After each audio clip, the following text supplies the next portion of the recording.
Grace, mercy, and peace to you all. In the name of God our Father, our Lord and Savior, Jesus. Amen. You join me in a word of prayer. Lord God and Father, we thank you that we are here on this day. And thank you that we have the opportunity to worship you, to come to you as your children. And Lord, as your children, may we enter into this word. May we enter into a word that seeks to show us that you value us, that you care for us. Lord, that your love is for us now and always. We ask that, Jesus, we see this in this word. In your name, amen. The reading that we have today from Mark is one of those readings that's difficult because, well, it's just difficult. It's a law reading. If you grew up as a good Lutheran, you know your law. This is a law reading. There's no two ways about that reading.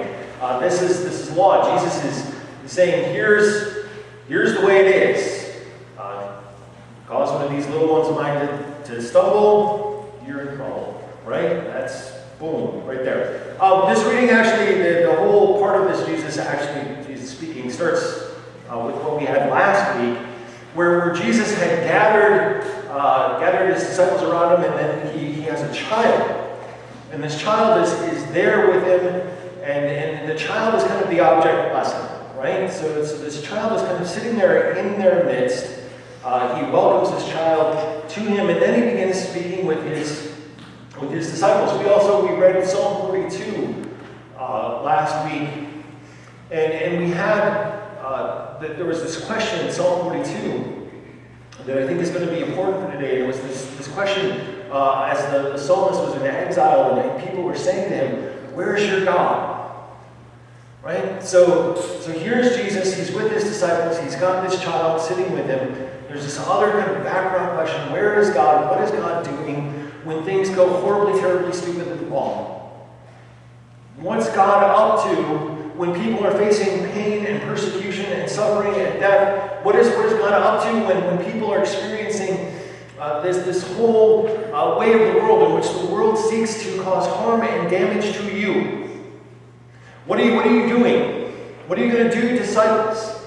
Right? Jesus, as he's teaching his disciples, he's teaching them about a time where he is not going to be physically wandering around with them. And so he takes this child into their midst. They sit down, they talk about welcoming these people into their midst. Why a child? As I've said before, I'll say again probably, children in our society, they're precious, they're cute. You got one right back there, little Andrew, who's sleeping in her. Okay, he's good, he's sleeping. They're precious, they're cute, they're whatever they are in our culture. In the Jesus culture, in the time that you have there, children have one essential quality. They're helpless, right? Which is also true for Andrew. If you just kind of left Andrew to himself, he's just going to do nothing except for probably cry and whine until he falls asleep from night. I mean, you know kids. You've seen kids. They do that. And if you just left them, they're helpless. They're even more than helpless, kind of deeper in the understanding. They're also kind of useless, right? It's like, man, this is really bagging on kids today. But they're also kind of useless. I don't know if you've met children, but they don't do much, right? They're not particularly super helpful or useful, right? And so for the people there, Jesus is inviting this child, telling the disciples to welcome this child, to welcome this person to God. This is kind of a revolutionary sort of thing for them. And it led me to a whole lot of thinking, especially as we get to today, as the disciples think about what is it going to be without Jesus? I mean, they're not even consciously saying that. But one of the things that is useful or helpful for children is to feel like they matter, that they're important, that they're not simply helpless or useless, but that they're important to life, to people. There's some sort of importance for these people in this world. And I was thinking about this because last week, as we're talking about spiritual autobiography and Bible study, one of the people asked a question, and I thought it was a really good question. as we're talking about how you tell your story and what your story is and how you share the story with other people, their question was along the lines of like, who wants to hear my story? Right? Who does my story matter to? Like, who does this life matter to? And there's a quality within people where sometimes I don't think you think your story matters. Now, you have this life and you have these experiences and all of these things that are happening, but you know, yeah, sure, it matters to you, but you don't think it matters to anybody else. And so there's this quality that I'm looking at within this text. Do I matter? Do I matter? Do you ask that question ever of yourself? Am I important? Will I be cared for? And then the other thing that this text, I think, is trying to address is, does God pay attention? Is God paying attention to me? Is God paying attention to these little ones? Maybe you've had the experience. I had 4 brothers. Sometimes my brothers, and sometimes myself, we're going to be honest, we'd pick on each other, right? We would pick on each other. And the thing that we would do is that we would be really on the down low about it. Like, we wouldn't be overtly messing with each other, but we'd do whatever we could to instigate the other one to have a reaction. If you've had that experience, raise your hand.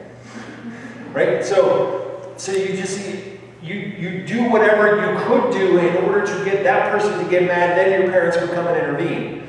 Right?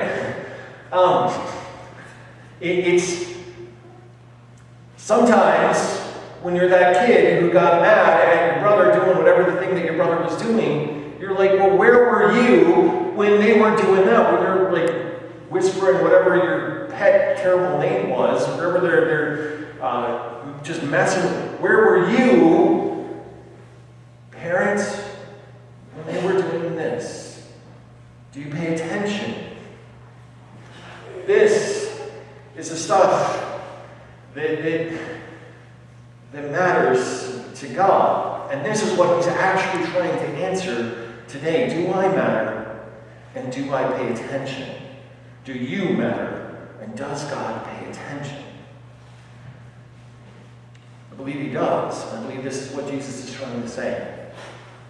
As he's speaking to his disciples, he talks about the when and the where of what his attention is on. And his attention is on you. And he seeks to be with you, to come to you, to come to those who are helpless, who perhaps even feel a little useless.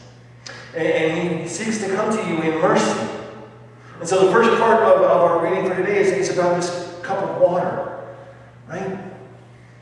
There's few things more helpless than not being able to get a cup of water. And Jesus says, for you, my disciples, for you who go out here into this world, when somebody offers you mercy, whatever mercy that you are offered, you may look and say, this is a mercy from me because I am merciful. It doesn't matter who that person is, it doesn't matter what. You who are going to experience some things in this world that you're not going to be happy with, when you experience mercy, wherever that is, you may look and say, God is merciful. And then in distress, and the disciples, I imagine, I wonder, like, how often they come back to this moment as Jesus is teaching them with these kids, and they're experiencing their own distress and these persecutions that are happening to them, and they're being beaten, they're having their heads chopped off. There's all sorts of things that are happening with his disciples. How much these words ring in your ears in this distress is that the little ones of God are caught up in distress and they're helpless. And they feel like in this moment that perhaps they're useless and there's nothing that they can do. There's no way out. They have just distress. Do they hear God? Do they hear Jesus saying, I'm watching. I'm watching. Right? Now, we have a tendency, I think, with these readings to kind of look and say, well, here's the warning to people who do bad, so if I'm doing bad, I better stop doing bad or else. That's how we hear law. We hear it as stop or else. But what Jesus is saying to his disciples is that he sees. He sees what happens. He sees your distress. He sees your helplessness. He sees where you, as his people, are persecuted or hurt, where you live in this realm of unmercy, and so you are grasping for whatever comes your way. He sees. This is a watchfulness of a parent on a playground, not sitting on their phone, which I have been guilty of, right? With the watchfulness of a parent at the playground who sees what is going on with their kid. He sees when they're running up the slide the wrong way and says, hey, cut it out. The other kid's trying to come down. That's one pet peeve, people. One pet peeve. Jesus sees.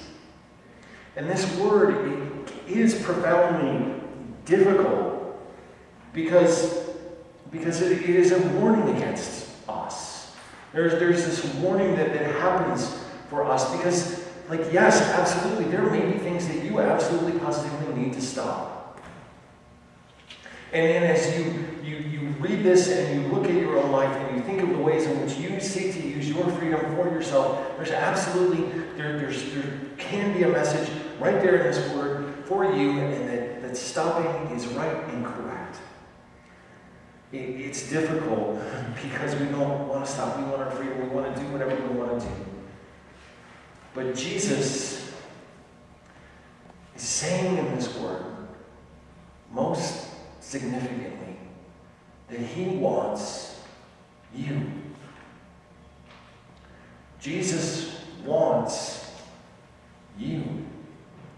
He wants you to come and be this child with him. I hate to call Sherry out, but she's holding a baby.